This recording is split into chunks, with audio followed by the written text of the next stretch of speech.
Hello, everyone, and welcome. This is our second video that we're doing for the farmers to make them as profitable as possible.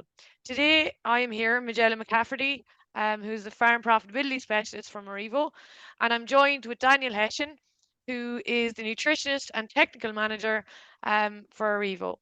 So we're going to have a look at the different aspects that are affecting fertility, and Daniel is going to give us some advice to help us to be as efficient as possible in this breeding season. I'll just hand you over now to Daniel.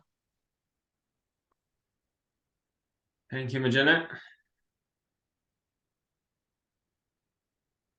Okay, there's four key areas I suppose we want to touch on, Majella, and how we can impact our fertility through nutrition during the breeding season. So body condition score is the first one, our energy intake, our protein nutrition, and our mineral supplementation. So we'll start with our body condition score. So we're trying to limit the rate or the level of body condition score loss from when the cow calves until the breeding season. So we're looking really to minimize that to a max of a loss of half a unit of body condition score, but preferably 0.25 of a unit if possible. When we body condition score the herd, we're looking for the average at the start of breeding to be around 2.9 to 3. And certainly we don't want any cows to be below 2.75 because they will have a really reduced fertility and conception. We want a rising plane of energy balance. So we want the cow's energy intake to be increasing and hopefully certainly no more loss of body condition score and hopefully gain in body condition score if possible. I suppose if we look at the table here at the bottom of our screens, we can see two things here. So first of all, the level of or the rate of body condition score loss. So we can see as we move from less than 0.25 to greater than half a unit of body condition score loss, we can see that it has a big impact on the conception rates. Similarly, if we look at the body condition score at calving, where that's below target, so we're looking for 3 to 3.25. As we start to get cows, maybe if they're calving at 2.75 to 3, we can see even with very low levels of body condition score loss after calving, conception is still reduced.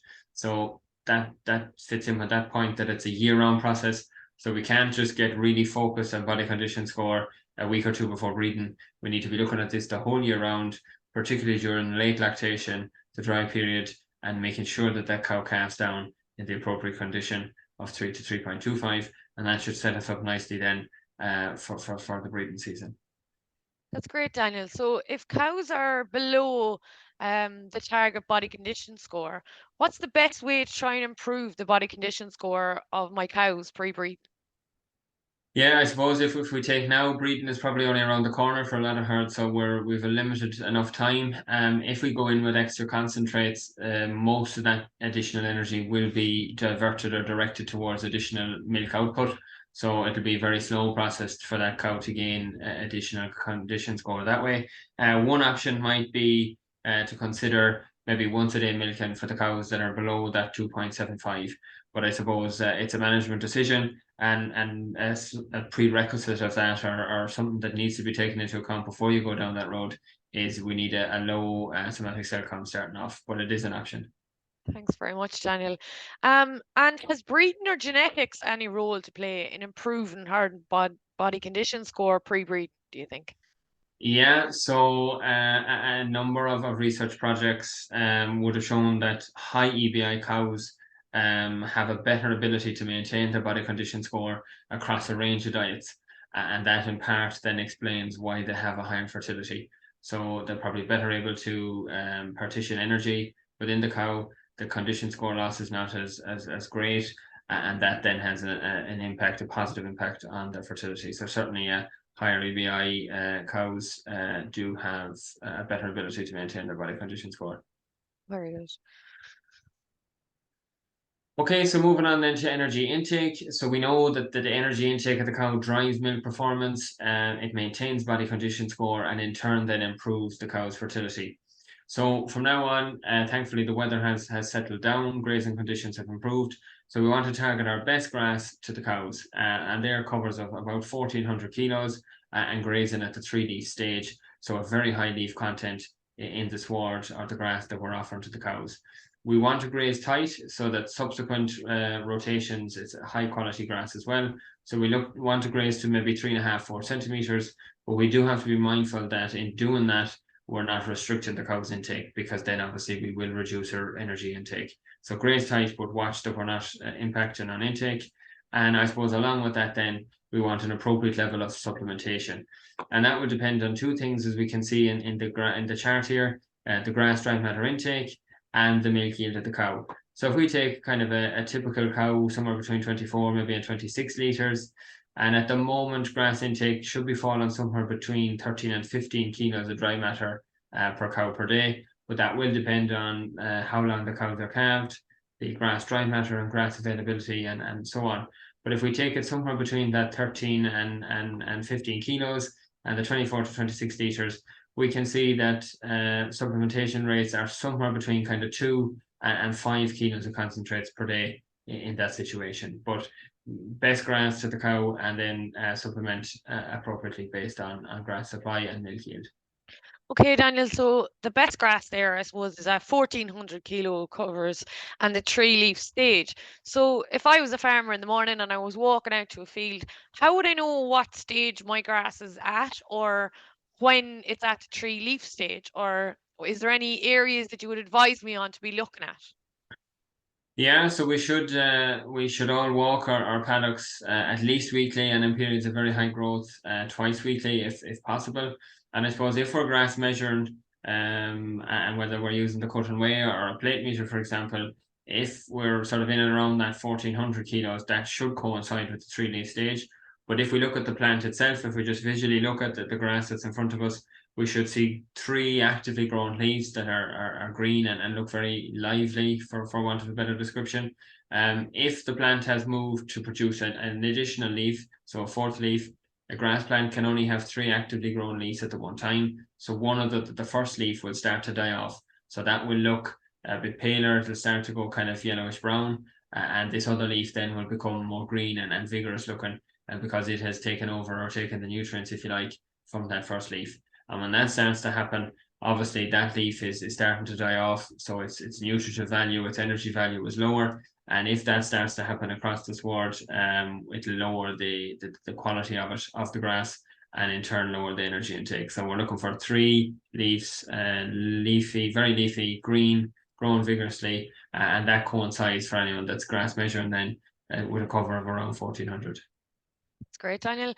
So I suppose for paddocks that I have then that get over my 3-leaf stage, or that have with the get ahead of me, and there's some stem in it, how will this affect me if, I suppose, we're over the 3-leaf stage, we've got stem? How is this going to affect my cows? Yeah, so once we start going over that 1400 kilos, some of those leaves will be starting to die off. We'll have more stem in there. That'll have 2 impacts essentially for the cow. First of all, it'll reduce her intake, because more stemmy grass, it takes longer for the cow to digest it. So it'll slow down the whole process. Grass will be longer within the stomach of the rumen, so she won't be able to eat as much in the day. So that's impact number 1.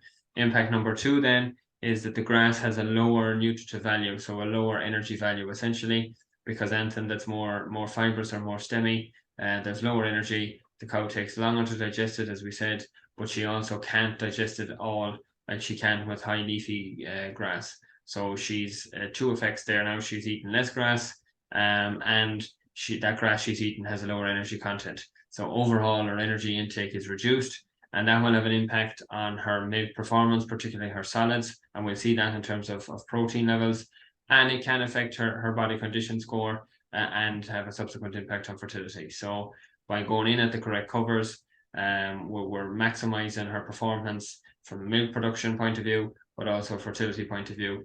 And I suppose the option for them heavy covers would be to take them out and cut them out as bales, or if they coincide with the pit, and it's easy to do in the pit, but other than that, take them out, skip them, and take them for bales. That's very good, Daniel. So protein nutrition is another area that we need to pay a little bit of consideration to, I suppose, around that breeding time. So a lot of focus sometimes on bulk milk urea levels, and I suppose the optimum level is somewhere between 25 and 35. but it wouldn't be uncommon to see levels of well in the mid-30s for cows at this stage and on good intakes of grass. We can't really do a whole lot about that because grass is very high in nitrogen and protein by its nature. So I suppose we don't want to sort of increase that anymore if we can. And the way that we do that is to manage our nitrogen to the sward. So we'll apply fertilizer little and often, ideally following the cows. So we'll avoid blanket spreading if we can, follow the cows in rotation. And I suppose in periods of drier weather or drought-like conditions, we wouldn't go with high levels of nitrogen because there's no water in the soil to take that up into the plant. And in terms of our supplementation, if the cow gets additional energy, she can make use of that protein that's floating around in the rumen, if you like. So we feed a high energy, low crude protein ration to cows at grass. Okay, Daniel. So I suppose what crude protein percentage would you recommend in the ration for the breeding season? Yeah, so cows out of grass, good intakes of quality grass, 12 to 14% protein in the ration is sufficient. Obviously, anyone in derogation needs to be below 15% or below anyways, but for cows at grass, with good intakes, 12 to 14 is sufficient. And looking at it, Daniel, has high bulk milk urea any impacts on cow fertility? That's an interesting question, and I've included two separate studies here to try and, I suppose, help us tease that out a little bit more. So there's probably two questions within that question. So first of all, your direct question, is there a link or a relationship between the bulk milk urea nitrogen and fertility in lactating herds? And then I suppose the second part of that is there a herd level or a cow level effect? So if we look first at the cow level effect, so this was a study undertaken a couple of years ago, and they looked at individual cows. And in individual cows where the milk urea nitrogen was increased, there was lower pregnancy rate to AI in that situation. But if we look at that on a herd level basis, and this was a grazing study, so cows at grass in New Zealand, undertaken a number of years ago by Smith, we can see if we look at the pregnancy rate in the first 3 weeks of mating, what they did in this study was they recorded the pregnancy rates and the conception and submission and so on, and they looked at the bulk milk urea levels in a range of herds, and they kind of mapped one over the other. So they looked at if a herd had a high bulk milk urea reading, did that impact fertility? And you can see there that there's no major gaps between the lines. So that there's no major difference between, and in fact, some herds that had high bulk milk urea nitrogens had in turn high levels of fertility and pregnancy in the first 3 weeks. So overall, the bulk milk urea did not explain much of the fertility differences in that particular study and in other subsequent studies in grass-based systems. So really, the body condition score and the points around that we've touched on, the genetics, and I know you have done a separate video and discussion with John McCabe on that, and then the mating management are key really if we want to optimize fertility. And the points that we've touched on already in terms of managing sward for high nitrogen efficiency, so are following the cows and not going out with nitrogen in drought-like conditions. Great, Daniel. So if a farmer had high bulk milk urea, what areas should he be investigating, or what should he be looking at to try and figure out what's going on? Yeah, so I suppose that they can be quite variable. So if we go back, we can see sort of anywhere between 25 and 35 is kind of optimum. If they are up in the mid-30s, as I said, nothing really to get it to be alarmed about, because we know now that it doesn't have an impact on fertility, and by its nature, we know that grass does supply a lot of surplus nitrogen. We could potentially, if it's very high and trending higher with each reading, we might look maybe at the energy going in. So maybe there needs to be more concentrates, and maybe the protein level is too high, and we need to lower that and bring up the energy. Could be something to look at. But overall, I suppose it's nothing to be immediately concerned about. If we're seeing spikes again and trending higher, we might look at maybe our nitrogen use efficiency. So are we blanket spreading ahead of the cows? and can we switch that maybe to following the cows in rotation where possible, would be just a few little things to maybe look at to try and bring that a little bit low if it was trending that little bit higher. Thanks for that, Daniel. So the final area we want to touch on then is mineral supplementation, and I suppose it's well documented that there are widespread deficiencies of copper, selenium, and iodine.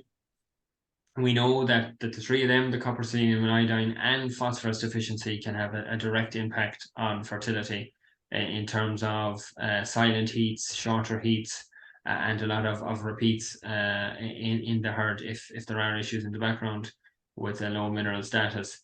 There are isolated incidences of zinc deficiency and manganese and so on, and they do appear and pop up from time to time as well. So it's important that there is a proactive program in place to ensure deficiencies do not arise. And what I mean by that is that we should establish our macro, which would be the likes of our phosphorus, and our trace mineral then, which would be the likes of our selenium and copper, for example. We should establish the mineral profile of them in our grazing sward, so essentially in the grass that the cows are eating. And that would be a good starting point. And that should be done possibly not every year, but certainly every 2 to 3 years, just to keep an eye on the baseline level. It's important where concentrates or meal is being fed that the mineral inclusion level matches the feeding rate. And I suppose what I mean by that is if the concentrate that you're feeding supplies sufficient CalMag to the cow at 3 kilos feeding rate, it's important to make sure that the cow is also getting her recommended daily supply of phosphorus, iodine, selenium, zinc, and so on at 3 kilos. So if the cow is covered at 3 kilos for CalMag, she needs to also be covered at 3 kilos for the rest of the minerals and trace elements, because otherwise we could see an issue there with a low status of copper, selenium, for example. We want to avoid oversupply. So essentially, too much is as bad, if not worse, than too little. And we do see that in certain situations. So we have a number of farmers that we work with that have high selenium status. So they need a specific mineral then with no added selenium, but they do have an issue then with copper, for example, and they need higher levels of protected copper to overcome that. But it should be, if you are going in with a few different sources of minerals, so if you're feeding concentrates, some people go in with a bolus in the run up to breeding, some go to injectable sources. It's important that all that is done in conjunction with your vet and nutritionist, and it's best in that case to have samples, so either grass or blood, and take the full picture before you go in with any additional sources. And I suppose we do have to be mindful that unfortunately mineral supplementation is not a silver bullet. So if we have issues with conception or submission rates or so on, going in with additional minerals is not going to be a simple quick fix solution. We need to look at the other aspects that we've touched on already in terms of our body condition score, our energy intake, and our nitrogen or protein management, as well as our management that you've discussed in the earlier video as well with John. So don't put all the eggs into one basket that minerals is going to sort out every problem. Just I suppose to emphasize the point around deficiencies being widespread.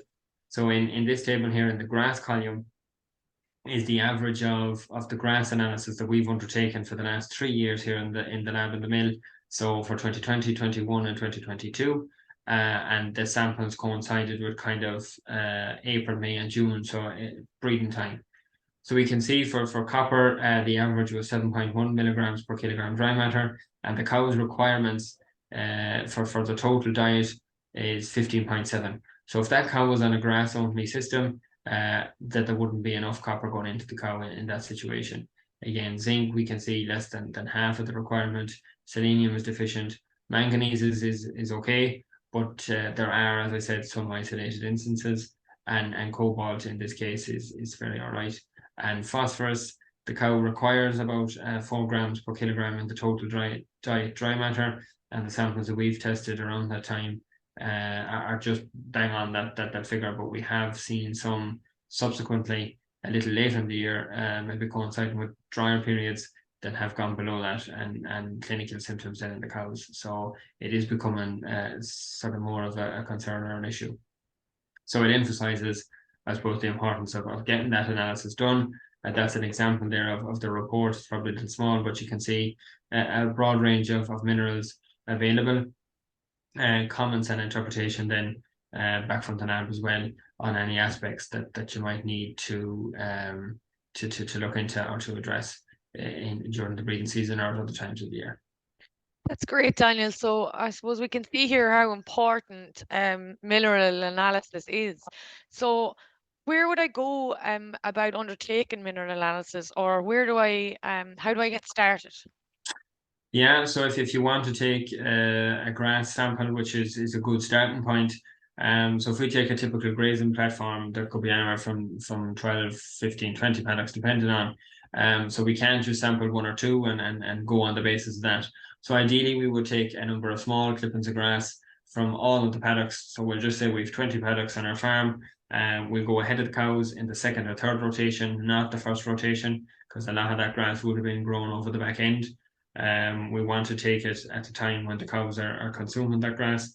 So ideally, we go ahead of the cows across all our paddocks, take maybe 2, 3, 4 clippings of grass to about 4 centimeters across all the paddocks, but put them into the one bag, if you like, freeze them, and then when you have all the 20 done, mix that grass well and send one composite or one representative sample for the entire area, or you can send 2 if you want, but you don't need to send we say 15 or 20 or however many paddocks. You don't have to send one per paddock. Send that one representative one, and that gives you then a good understanding of the status across the grazing platform on an average, and then you can look at if there's any problems that need to be addressed.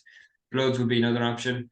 I suppose ideally, in an ideal situation, we'd have grass profile and a blood profile to go together to give us a better and full picture. So that will be discussed with your vet. And again, probably taken a couple of weeks before the start of breeding, so that there's time for that to go to the lab, be tested and analysed, and the results to come back and have a discussion then with the vet and the nutritionist and so on. But if anyone is interested in sending any grass for analysis, if you contact your local farm commercial specialist, they'll be happy to advise you and facilitate you on that service. And or similarly, contact myself or the Feed and Forage Lab here in the Mail in Ballahadreen, and we'll be happy to send you out sample bags and submission forms and so on.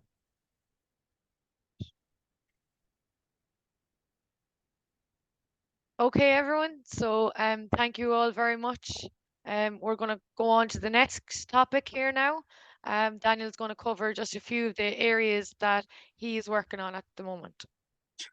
Yeah, so just briefly, Majella, while we're on the topic of minerals, so the dairy ATP pack, the Nutrias dairy ATP pack, that's a part of our ATP range for the spring and summer dairy products. So touching on the points that we've discussed there, and I suppose built on the analysis that we've done across the West and Northwest region over the last sort of 8 to 10 years, and the soil samples, we've worked on this ATP pack to address the issues that we've encountered and seen on farms. So we've protected selenium in there and higher levels of selenium for health and somatic cell count. The copper, as we saw on the previous slide, the copper level is quite low across our region. So to improve fertility and health, the phosphorus and the vitamin E then to support the immune system. We also have yeast and buffers in there to help control rumen pH. So we can see cows at grass with sort of acute rumen acidosis, and this can have an impact on their whole feed efficiency and their milk solids performance, particularly your fat level in the milk. So the yeast and buffers are in there to counteract that. And then biotin is also added this year for improved foot health and reduced lameness. And there's also a milk production response as well. So the pack focuses on those 3 areas in terms of improved fertility, boosted milk solids, and improving your cow health, your somatic cell count, and your lameness, and they're the various components. And I suppose it's built on the basis of the analysis that we've done over the last 8 to 10 years, and building in then a pack that helps counteract them. Obviously, there are specific situations on some farms, but we can work with the farmer on those where we have grass or blood analysis then to hand for those situations. Okay, that's fine. Thank you very much, Daniel, for all that fantastic advice. And I hope that anyone has any questions regarding any of the topics that we've covered today, please don't hesitate to contact Daniel or myself, and we'd be happy to help everyone out. Thank you very much for joining us today, Daniel, and thank you very much for everyone for watching. Thank you, Majella.